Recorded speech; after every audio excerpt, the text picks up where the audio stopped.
V tom se nedá dejchat. Fúzní jádro není součástí balení. No, dej mi ten adaptér. Takže samce do samičky.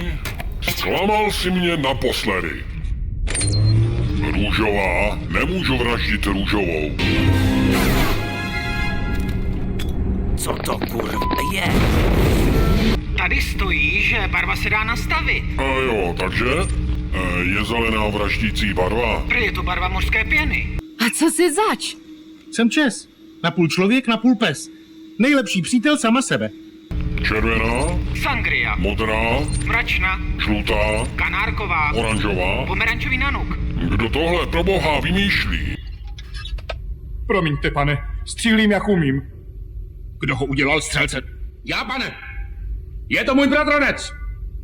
Kdo je to? To je hovádo, pane. Už jsou skoro otevřené. Na chvíli mi to podrž.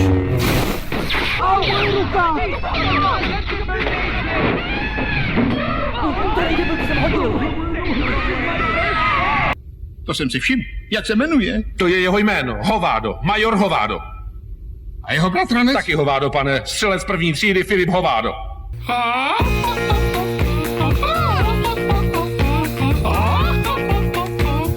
Dobrý, teda na ženskou. Bylo to dost dobrý i na Ramba. Radši vypadnem.